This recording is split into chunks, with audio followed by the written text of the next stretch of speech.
Comment vous... Non, comment je...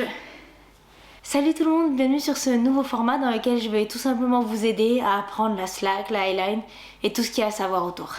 Aujourd'hui c'est le tuto numéro 1 et je vous apprends comment on installe une slackline débutant, une slackline avec un système primitif et puis une rodeo line. Allez, on est parti. Tout d'abord le matériel qu'il vous faut pour installer une slackline.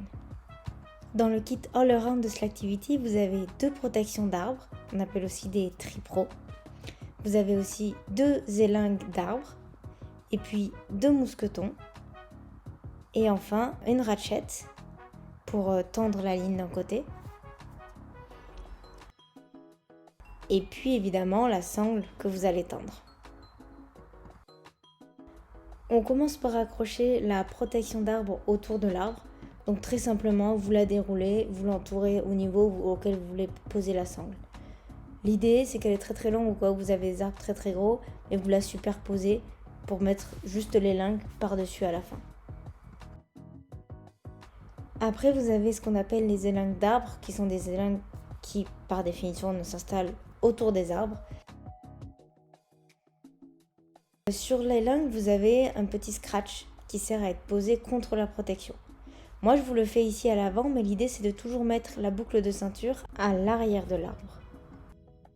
La boucle de ceinture, vous allez de façon très simple rentrer la petite partie dans la grande, comme ceci. Voilà, ça passe très très bien si vous le faites correctement, je vous le refais. Donc juste vous la rentrez à l'intérieur depuis le côté de l'arbre vers l'extérieur. Et après, vous serrez exactement comme vous serreriez une ceinture.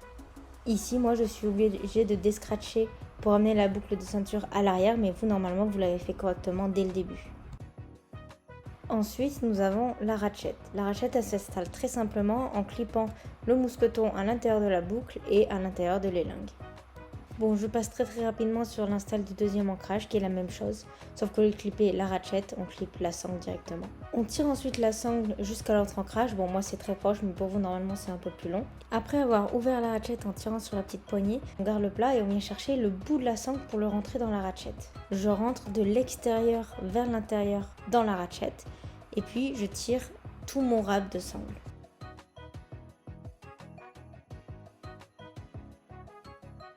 Une fois au bout, je maintiens la tension avec l'élingue de la ratchet et je viens tirer la petite poignée pour venir fermer ma ratchet et commencer à cliquer. La suite c'est très simple, comme sur la vidéo, vous actionnez avant-arrière jusqu'à avoir la tension que vous désirez. Ensuite, de nouveau, je viens tirer ma petite poignée pour venir finir de fermer la ratchet et ensuite je vais faire un nœud autour de l'arbre pour sécuriser au cas où il y a un souci, que l'élément en ferraille ne risque pas de me venir dans la tête pendant que je suis sur la slack. Le nœud, vous faites le nœud que vous voulez. Moi ici je fais un nœud de chaise, mais vous faites vraiment le nœud que vous voulez, peu importe. L'idée c'est juste d'avoir quelque chose qui vienne retenir toute la partie en ferraille si jamais pour X raison il venait à y avoir un problème. Pour la détention c'est très simple. Vous venez attraper la poignée de la ratchet, vous la tirez et vous ouvrez la ratchet au maximum. Hop, vous voyez ici on a un petit clic et tout peut se détendre et je peux faire glisser ma sangle en dehors. Bon, sur le primitif, c'est un peu la même chose. Je viens d'abord faire mon static side, donc juste j'accroche ma boucle à mon ancrage, réalisé de la même façon que pour l'autre. Cette fois-ci, le côté tension est un peu plus technique. Je vous montre. D'abord, je viens accrocher un mousqueton dans mon ancrage. Ensuite, de l'autre côté, je viens chercher ma sangle relativement loin de l'ancrage pour avoir de la marge pour faire mon système de tension et je viens mettre mon line lock. Le line lock, c'est cette toute petite pièce en métal.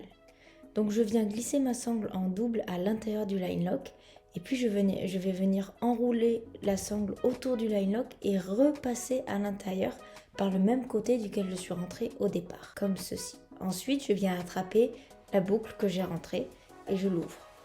Je viens finalement clipper mon mousqueton dans cette boucle et puis je tire. Normalement, si c'est bien fait, vous voyez que ça résiste. C'est ici que ça se complique un peu. Je vais venir chercher le râpe de sangle qui sort du line lock et je viens le ramener dans le mousqueton de l'arbre. Du coup, côté arbre, je vais faire rentrer ma sangle par le dessous du mousqueton et la faire ressortir par le dessus. Elle rentre par en bas, elle ressort vers le haut. Tout en gardant le plat, je ramène la sangle au deuxième mousqueton. Ici, c'est l'inverse. Je vais rentrer par le dessus et ressortir par le dessous. comme vous voyez, j'arrive par en haut et je ressors par en bas. Une nouvelle fois, je ramène mon plat jusqu'à l'autre mousqueton. C'est là qu'il faut faire attention. Donc comme tout à l'heure, je vais rentrer par en dessous et ressortir par au-dessus. Donc je reclipe ma sangle de la même façon. Et après, donc elle arrive par en dessous et elle ressort par au-dessus. Et après, je vais la passer sous la boucle que j'avais fait précédemment. Donc vous voyez, je soulève la boucle et je glisse la nouvelle boucle sous l'ancienne pour créer de la friction. Je vous le refais. Donc je passe ma nouvelle boucle à l'intérieur ou sous l'ancienne. Ensuite, il ne me reste plus qu'à tirer sur ce brin de sang qui ressort pour tendre ma sangle. Ces allers-retours, je peux en faire autant que je veux.